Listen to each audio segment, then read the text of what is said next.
Hey everyone and welcome back. Today's video is going to be the third in my looking back at my reading goals sort of series thing that I'm doing. So obviously in Jan 2019 I made some reading goals and I'm just here sort of checking in and giving you guys like an update of how I went or how I progressed with these goals. So I'm going to combine two of the goals that I set myself last year into this video. That goal, or those goals, are to read more essay collections and also to read more mythology. These were actually the second and fourth goals. I'm just doing it in a very random order. But yeah, so the first goal I set myself was to read more essay collections, and this was purely inspired by the fact that I read Know Your Place, Essays on the Working Class by the Working Class in 2018, and I really loved it. And read more mythology was because a lot of the mythology that I had come across and read was Greek mythology, and I was just really interested in other types of mythology, mainly like African mythology, but also like Nordic, I don't know, Irish, anything that wasn't Greek mythology. But I will hit you with some stats first. So in 2019, I read 75 books in total, and 4 of those books were essay collections. Really, I would say 3. So when originally I picked up Between the World and Me by Ta-Nehisi Coates, which is somewhere behind me, it was sold, it was in the essay collection section of like London Review Bookshop or something, but like judging by the other essay collections that I read, and that's not a lot, I don't really think it falls into that. It's more like a series of letters and it's more like non-fiction. So I would just leave it at 3, which if you take into, like if you round it up, that is 4% of my reading was made up of like reading essays. So yes, 4% or sort of my overall reading of 2019 was made up of this goal. I mean, that's not a lot. It's not a lot in comparison to some of the other stats that I have for the other goals.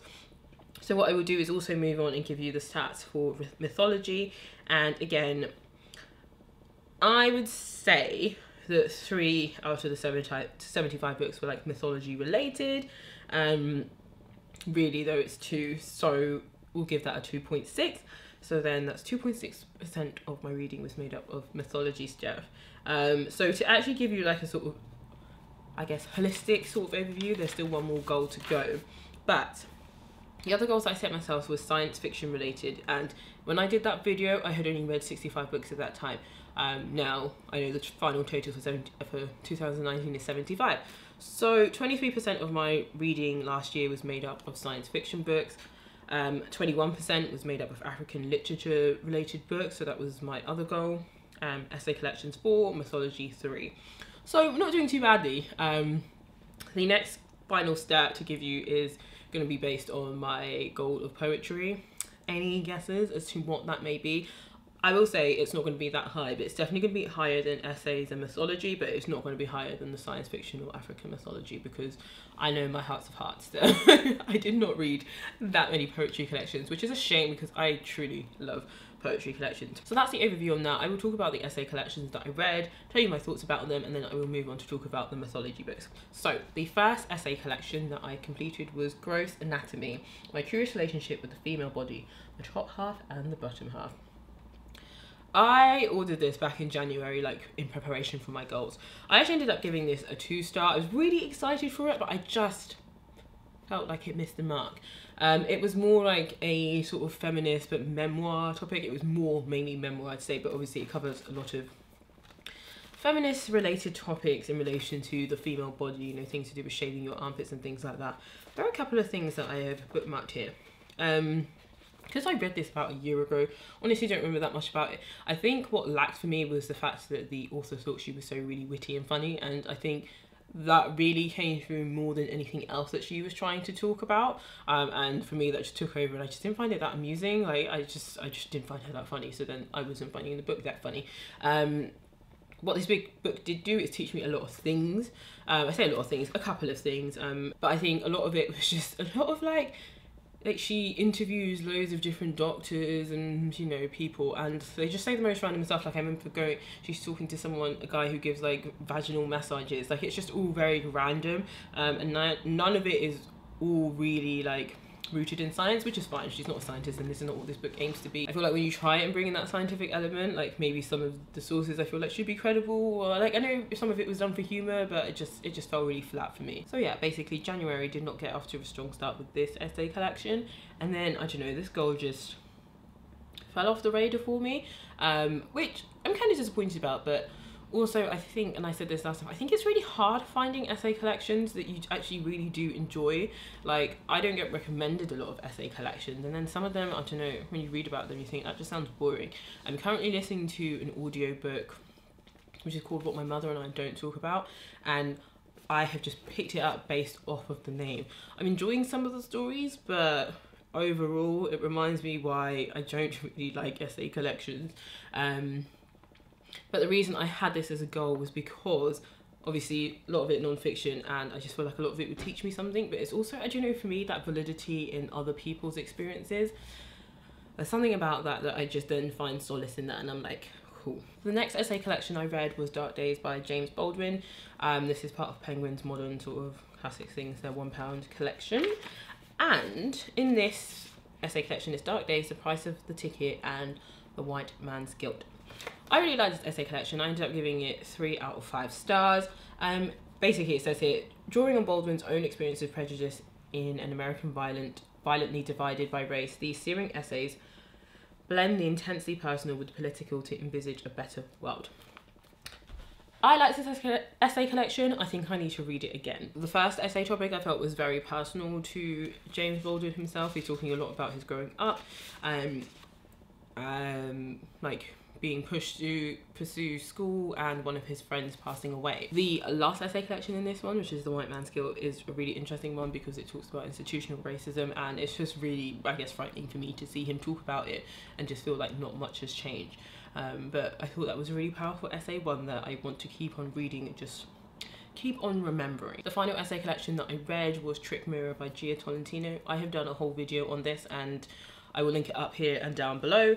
But I gave it 4 out of 5 stars, and this is an essay collection that is essentially a bit of a memoir, but it's not chronological, and it just talks about a lot of feminist topics, but a lot of it's very contemporary, it's very now, and I really, really enjoyed it, as you can tell by the fact that I did a whole video on it. Actually, sometimes I do videos on books that I don't enjoy, but I try not to do that. I picked up this essay collection from NetGalley, and I'm so glad I did. It covers so much, and I think in terms of it being the last essay collection that I read this year, it definitely put me on a high, and it, you know, reminds me of what essay collections could be. I think this essay collection was very interesting because unlike Gross Anatomy, it's not themed, so it's not based on one thing. The only sort of continuous link in this is the fact that these are the experiences from this writer. Other than that, there is no theme, whereas obviously Gross Anatomy was based on the body, and that other book that I just spoke about that I'm currently listening to is based on people's experiences with their mother. Because this wasn't like that, I'm not sure if that's why I enjoyed it. I think I enjoyed it more because of Gia's writing, her exploration of these different topics. Like, she goes from talking about sort of her experience at the University of Virginia, this sort of history it has with rape culture, to talking about journalism there, but then she's also talking a lot about the sort of expectations of women. In the final one, she's talking about marriage and people sort of, and how many marriages she's been to and why she never wants to get married. Like, it all very much varies. There's also like a lot of talk of heroines in literature. Like I said, it's very, very varied, and I think that's why I loved it. I found myself interested in things that I hadn't even really thought about before, and I think that's where the sort of praise for me for this collection comes from. It was really varied, it was very interesting. I have, you know, some critical thoughts about the book in general. I felt there were some points where she just went off in tangents that I was just like, no, but overall it was such a stunning collection. Like, it was pulled together so nicely, and it never once felt like there were dud essays in there just used to fill up the book. It was completely powerful, and I hope to read more essay collections like that. So to move on to the second half of this video, we're going to talk about mythology. And like I said, I read 3/2. So really the 3 that I was trying to like buff up myself with was this retelling, which is basically like a middle grade version of Homer's Iliad and the Odyssey by Gillian Cross, The Penelope, and That Reminds Me by Derek Owusu. I'm just going to talk about these two. That reminds me where Derek Owusu was only thrown in there because he uses the Anansi mythology, but it doesn't really delve into any deeper than that, and I don't know that much about the mythology. Like, I know about Anansi, the spider, the trickster. So we will just talk about these two books, and the first one that I read was Homer's Iliad, and I gave this 4 stars. I really like this because, like I said, it's a middle grade version, so I like the lining on this like that, but also there are some little illustrations, and it's obviously just to give you a very brief overview of what happened. I find this really interesting because my sort of first interaction with Greek mythology was the Song of Achilles, and that only happens up to a certain part, so this book covered another bit that I wasn't aware of, so I really like that. I don't have any criticisms of this book because honestly I think it's a really good introductory base. I really hope this year to sort of build on this, like by actually reading the full thing, but I don't know, that might have to be a task for next year because I want to explore other mythology from other countries, from other parts of the world, and not keep constantly focusing on Greek mythology. But not because I have anything against it, but because I feel like that's the one that's always coming up time and time again. The other one that I read is The Penelope by Margaret Atwood. I gave this 4 out of 5 stars, and honestly every time I look at the fact that I gave it 4 out of 5 stars, I'm like, why? Like, so I really think this should be a 3, so I might just revise my thoughts on it because I don't think it was that great. I don't know why I gave it a 4. But this is basically the tale of Penelope. It's told from her point of view.